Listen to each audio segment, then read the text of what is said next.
আমরা যাচ্ছি, আমার কেন্দ্র থানারাত পড়ছে, থানারাত ক্যাম্পের দায়িত্বে আসছি আমি কালকে ধানের শীর্ষের পক্ষে বিএনপির পক্ষে। কালকে আমি ওখানে দায়িত্বে, মহিলা ক্যাম্পে আমার দায়িত্ব ছিল, এই কারণে আমি রাতে ওইখানে রওনা দিয়ে দিচ্ছি আমার গ্রামের। আমার সারাদিন ওখানে থাকতে হবে। এখন সকালে তো আমি গাড়ি পাবো না, এই কারণে আমি যাচ্ছিলাম। আমার ভাইয়া এসে বাজারে বসে থাকছে আমার জন্য।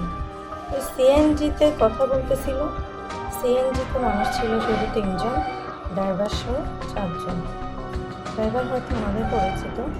ওখানে কথা বলতেছিল ওনারা, তখন আমি শুধু বলছি যে ইনশাল্লাহ আগামীকালকে ধানের শীষেরই জয় হবে। এটা বলার সাথে সাথে আমার সাথে বার্গেনিং করে আমার গলা চেপে ধরছে। কতটুকু আমি গলা চেপে ধরছে, আমি চিল্লাই উঠতে গিয়ে ওরা কতটুকু গাড়ি থামাইয়ে এক সাইডে গিয়ে আমাকে গেটও মারধর করছে। আমাকে আমি যখন মোবাইল বের করে ভিডিও করতে গেছিলাম, তখন আমার বাম হাতটা ধরে মশলা জমিয়ে দিছে। চিনতে পারিনি, আমার সামনে যদি দেখে হয়তো আমি চিনতে পারবো। আমি কাউকে চিনতে পারিনি, আমি ওদেরকে কখনো আগে দেখি। ধানের শীষের ভোট করতেছে তানিয়া তানহার। এখন সে আমার আসরকে ফোন দিয়ে বলতেছে কথা খালা আমি সকালে যেতে তো দেরি হবে আমার মাইজির বাসার থেকে, সকালে আপনাদের লোক আমি কেন্দ্র যাই ওখানে ভোট দিয়ে আসুন। তখন আমি বলছি যে আসার জন্য। মাগরিবের আগে আমার ফোন দিছিল, তখন মাগরিবের পর হয়ে যেতেছে 7টা বাজে গেছে, আমি এর ফোন দিয়ে পাইতেছি না।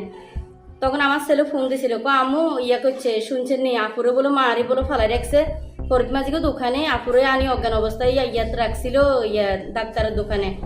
আপনি ওইখানে তাড়াতাড়ি আপনি আসেন।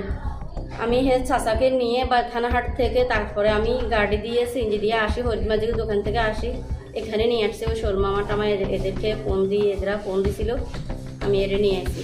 আর এর হুমকি ধমকি দিছিল। ওরা কারা? আমি তো ওইটা জানি না ওরা কারা। এর হুমকি ধমকি দিতেছে, আমাদেরকেও বলতেছে কইছে তাহলে আমরা অনেক নাম্বার থেকে হুমকি ধমকি দিতেছে, আবার এনে সরাসরিও দিতেছে।